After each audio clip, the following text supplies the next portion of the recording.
you think? Is Rodgers going to agree to play for the Jets? Is that what this means? Man, Skip, if he does, this will be the dumbest move the Jets have made in quite some time. And they've made a lot of dumb moves.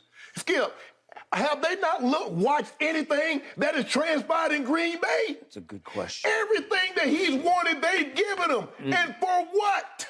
He wanted Randall Cobb. They went and got Randall Cobb back. He wanted this one. He wanted that one.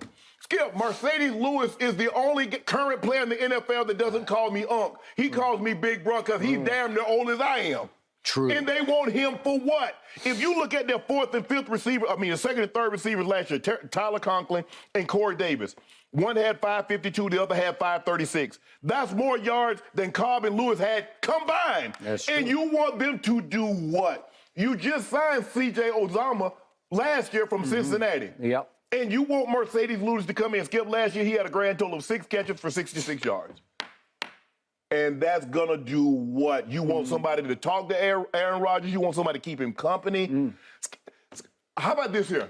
Aaron, when you sign your name on the dotted line, we'll try to accommodate these guys. So let me ask you this, Skip. Let's just say for the sake of argument, and that's what we do. We're arguing right now. We're really not. But we're having a healthy discussion. Yep. Okay, I've signed Allen Lazard. I'll possibly need him because there's a chance that Corey Davis is going to be a cap casualty. He's in the final year, $10.6 million, no money guaranteed. Okay, you say Allen Lazard is an upgrade over Corey Davis. I got you, no problem. All right. Okay, now I go out and sign Marcedes Lewis. I go out and I sign Randall Cobb.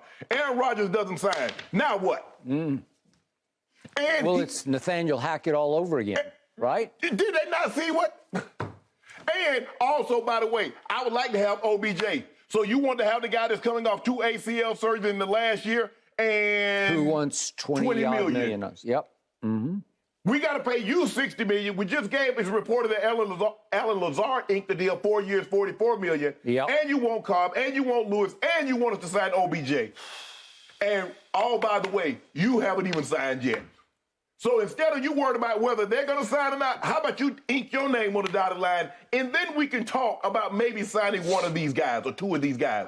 But Skip, it just doesn't make sense for me, is that here he is again, and the Jets have learned nothing from the mistakes that Green Bay has made over the last 5 years. Give him everything he wants, and still he's going to be unhappy. And still he's going to be, this and that and this and that. So I don't know what the Jets are going to do because the thing is, Skip, they're so starved. They feel like they have a team that can contend if they have a quarterback because they feel the pieces around are very good, outstanding defense, offensive rookie of the year in Garrett Wilson. They have some nice pieces. Yep. And they feel the only thing that's holding them back is the quarterback. But that guy, be careful. Because you're not careful, that guy will hold you back also. He will. All extremely well said by you. As you know, I have never been much of an Aaron Rodgers fan, and I first guessed this way back when, even before he went on that road trip to his one and only Super Bowl far away long ago. I said, I don't trust this guy. Blame deflecting, finger pointing diva, low in leadership intangibles, and low in postseason clutchness. I saw it from the start. I stuck by it. He did break through. They went on the road. Michael Vick made one bad choice at the end of that game. One bad throw. That's all it was. One bad throw into his end zone that was caught by a Packer that saved the game, or maybe we wouldn't be having even this conversation. And yet they did go on the road and took Jay Cutler at Soldier Field, getting hurt at the end of the first half and sitting on the exercise bike the whole second half. And Aaron Rodgers got outplayed in that second half by the immortal Caleb Haney, but they survived and they went to the Super Bowl. God bless them. He won it. He was the MVP. Hey, remember, Skip, they got that pick six by B.J. Raji. They did. So it wasn't like he scored a boatload of points. At Chicago. At Chicago, I agree. Because Chicago, believe it or not, had home field NFC Championship game advantage. Yep. Okay. But they won. And then since then, if the Jets look closely at what has happened, even though he has won some MVPs, he's won since the Super Bowl, he's won three MVPs.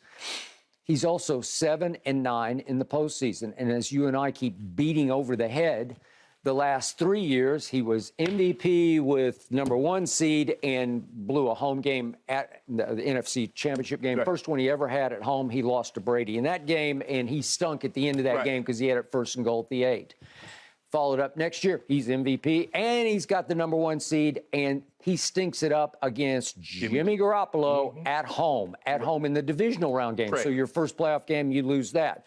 This past year, they had a virtual playoff game at home against a division rival they have owned over the years, the Detroit Lions. And all you got to do is beat the Lions to make it into the back door of the playoffs, and you can't even beat the Lions at home. So that's the guy you're going after. He's 39 years of age. But to your point that you always made to me, he is a transcendent thrower of the football, and he can still spin it and wing it. We got it. And it gives you hope, a team that's been starved, that really hasn't had a superstar quarterback since Joe Namath. We get it. And all the pieces seem to be pretty much in place everywhere. Yes. And all of a sudden, you got a shot to get this guy. And I'm looking at the odds this morning, and the Jets, I guess the odds makers think this is a done deal because they have already vaulted ahead of the Cowboys into the 6th overall odds in some houses. I think MGM and Caesars have already vaulted the Jets up to the 6th best odds to win the Super Bowl. The reason I'm getting a great kick out of this is I still believe in my heart of hearts that Aaron Rodgers really doesn't want to have to go to New York and be the savior of the New York Jets. Because he's trying everything in his power. Okay, well, if you give me this, then maybe I'll think strongly about it. If you give me this, if you give me the Empire State Building, and if you throw in, give me a backyard, I need Central Park to be my new backyard, right? And maybe a summer home in Sag Harbor. So, okay, give me all that, and then maybe I'll think about it. Then I'll seriously consider it. But he's putting himself on a hotter and hotter seat because the more they do to make good on his wish list, the harder it's going to be for him to say no because he's going to look like the all-time bad guy. He looks bad enough through the controversy of he lied about his vaccination and all the things that he's done in Green Bay, going Brett Favre on him every offseason. He's like beyond Brett Favre now. I think he has. He's eclipsed Brett Favre in being a bad offseason guy, well, he always wanted to do that. So he did. He eclipsed him. In MVP? Yeah, he did. He did. Okay, you got me. But now he's in a really crossfire bind here because I don't think he wants to play for the Jets, but the more they do for him, they got Nathaniel Hackett. They're getting piece after piece. If they, I don't know how they're going to get Odell under their cap, but again, if they go keep doing this, that, and this and that for Aaron Bleepin Rodgers, at some point he's going to have a really hard time saying no. Right. But again, the Packers clearly want him gone by all indications. Everybody I know, all my sources, all my Green Bay sources, everybody you've heard from, everybody you've talked to, they are done. So now it's a situation where Aaron's like a man without a team because he doesn't want to go there. He wants to finish in his comfort zone in Green Bay. Right? And they don't want him anymore because what a comfort zone it could be because you're scheduled to make, what is 60, what can we call it? $59.5 million. You're going to be the highest paid player pretty much by far in pro football to finish out your career at 39, and then he's got one more year at 40 in Green Bay, where the expectations are low for you because Packer Nation loves you because you've done so much. You did win them a long ago Super Bowl, and you won those 4 MVPs. And every year you said, I don't know if I want to do this again. Please come back, Aaron. Please come back. So you've got Packer Nation on its knees for you once again, and that's what he wants to do. That's where he wants to collect his easy checks. He doesn't want to have to go to New York with the pressure that they're going to want. I don't know. They're going to want a Super Bowl now. I don't know if he ever felt the kind of expectations in Green Bay that he would have. I don't think he ever has because you and I made the point yesterday. When he went on the wild card run, that was a road wild card. You had to go to Philadelphia, you can go to Atlanta and go to Chicago to get to Dallas to play your Super Bowl. Well, no, it was very low expectation. Every week it's like, well, I don't know, maybe. And if they'd lost any of those games, nobody would have held him accountable for it. And yet, if you look hard at his 7-9 record since that Super Bowl, it is fraught with a lot of lucky wins. We're fortuitous circumstances, and the 9 losses, Shannon, go look hard at them. There's some embarrassments. There's some debacles. There's some nightmares where even that game, remember, they were the NFC Championship game at Seattle that year after the Des Caudick game. And he stunk in that game. They've gotten blown out at San Francisco. They've gotten blown out. If you go back to Colin Kaepernick, they really got blown out, right? Let's skip his last two playoff games, and really, if you count Detroit as a playoff game, even though it wasn't, he's lost his last 3 home games with meaningful implications on the line. Meaningful. And Skip, you said, your sources and everybody said, everybody knows. Skip, this is what you know. If you're in a relationship and you really want that thing to work, sometimes you might have a friend or you might have your mom or your dad to reach out to the significant other and says he really or she really wants this relationship to work. Okay. Ain't nobody reached out to Brett Favre. Brian Gutekunst and Mark Murphy didn't get on no private jet and come see his butt like they did in the previous years. That's true. So that should tell you something. When you really want something, Skip, you bring out all the woodwork. Hey, Bucket, hey, man, put that call in for your boy. Burns, I need you to do this for your boy. Okay, now she know. Man, he got his boys involved. Shannon Sharpe don't ever put people in his personal relationship. That's when you know it's serious, and he's serious. When Brian Gutekunst didn't get on that, they said, oh, we've been texting. Oh, we've been doing something by the phone. When Mark Murphy's already, Mark has kind of really been watching the Hayes. They don't you be the problem. I don't want to say this out publicly. Well, I got on the phone and I called Mark, and Mark was like, no, Mark said that. You know he said that too. Cause you been the problem. That is true. And by the way, just to defend Brett Favre on one level, Brett did have the guts, the late career guts. He went to the Jets, and they got off to a great start, and then he tore his biceps tendon. And then he went to the Vikings, and by the way, went to the NFC Championship. They were pretty good. He was pretty great in that game until he threw the late interception. But remember, that was the Bounty Bowl game, and he got beat all to hell in that game because they had I think he finished second in the MVP tour. I think that was the year Tom won. Yeah, he was really good that year in Minnesota. Yeah, 33 touchdowns. And then the next year, not so much because he just got beat up and beat up and beat up worse. And he was on his literal last legs. Okay, so, but at least he went there and he did that. And he played at a pretty high to very high level in both Jets and at Vikings. Okay. Now I'm saying, well, Aaron, you got that in you at 39? Can you go do that? Can you go do what Brett did for the Vikings at the same stage and age? I don't know. I'd like to see it. Probably not. Okay, so he does have he holds the final card. He's got the ace in his hand. He could just tell the Packers, I'm sorry, I have a contract and I want to play for you. I just want to play for you next year. And I don't want to go to New York, or I will retire. That's what he could threaten. Here's the thing, though, Skip. You remember, that's what Brett did. Brett kept retiring, says, no. And then he says, okay, I'm done. Well, trade me. He said, no, I want to come back and compete for my job. And the Packers said, no, we've given your job to Aaron Rodgers. The Packers have said, we've given your job to Jordan Love. Now, Skip, you're right. He could say that, but I think the Packers, if I'm the Packers, I trade him anyway. I say, hey, just take him off our hands. If you got a 4th-round pick, we graciously accept it. Or, hey, Skip, you might have to just end up cutting him. If you don't want him there. Yeah, you could. I know, it would wreak havoc on your cap. It would wreak havoc. I mean, that you talking about, that might be $100 million in dead money. But you know what? We've seen him eat. You saw what the Eagles did with Carson Wentz. We saw what the Falcons did with Matt Ryan. So they will eat that money. They will eat it. So, in the biggest picture, the game of chicken ensues now between Jets and Packers. And which team is more in charge? Which team has the most leverage? I still think it's the Jets, slightly the Jets, because the Packers have even publicly made it clear. They're talking past tense about Aaron right now. Nothing is future tense. Nothing is future or present tense. So, to me, the Jets, now we got all kinds of games of behind-the-scenes hardball going on, and the Jets are trying to say, well, we're not going to give you very much because we got to take his salary on. We got to take $60 million on. And we're prepared to do that. But we're taking him off your hands because you made it clear you need him. We're not giving you no 1st or 2nd-round pick and paying $60 million. And I'm sure the Packers are holding out for at least a 1st-round pick, at least one 1st-round pick. And they're saying no, because I'm sure they're sticking around a 3rd. A 1st-round pick, and we're probably only going to have the guy for a year.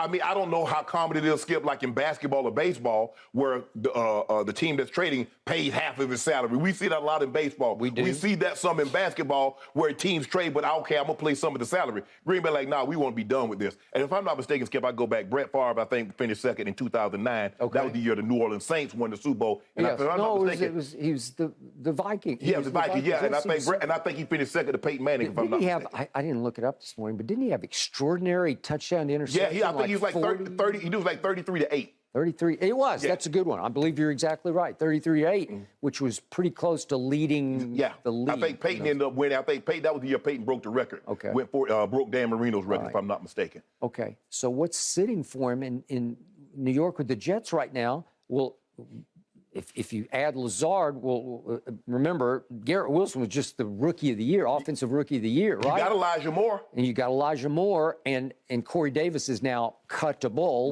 because you got Lazard signed to a reasonable deal. I always liked Denzel Mims when he was at Baylor, and he had his moments early, and he's still on the roster.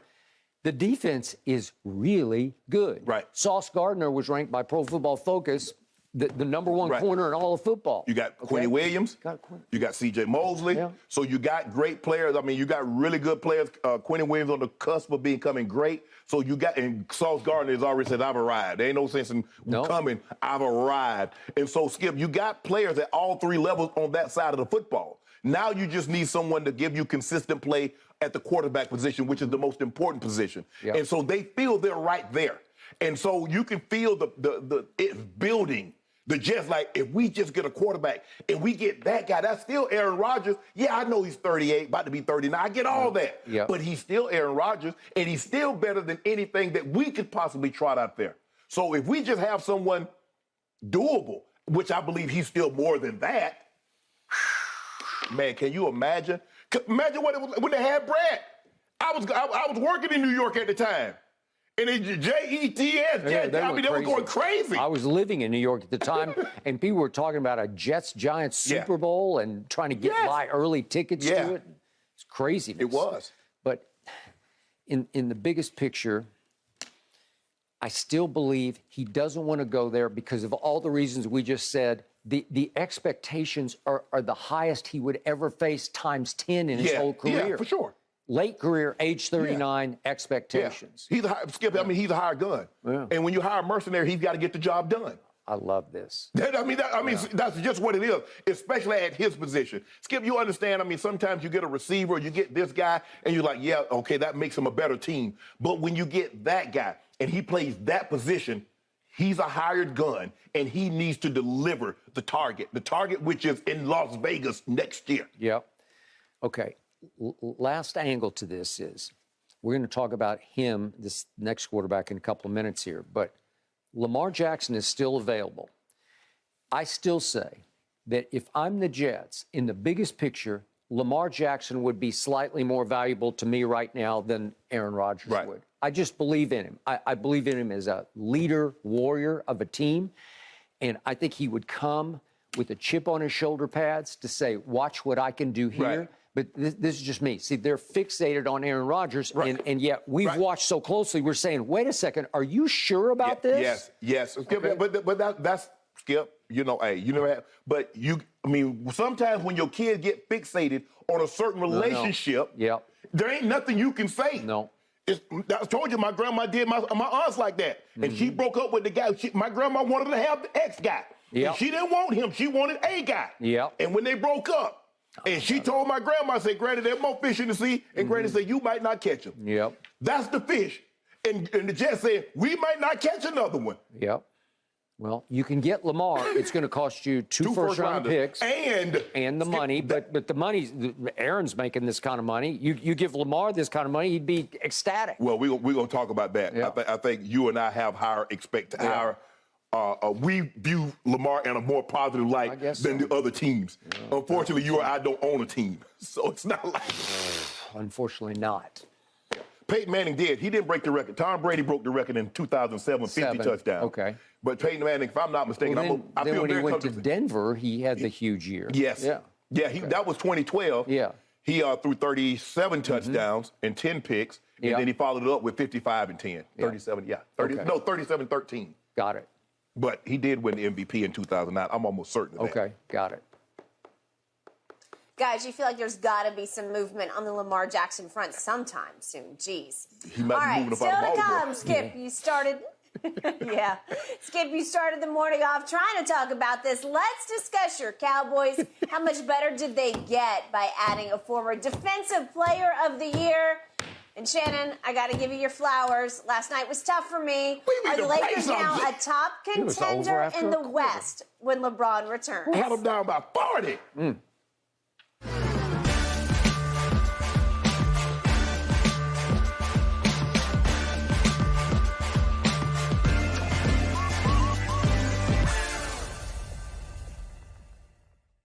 Thanks for watching, Undisputed fans. Subscribe here to get the very latest from Skip and Shannon. Plus, go watch a few segments from our other shows on FS1.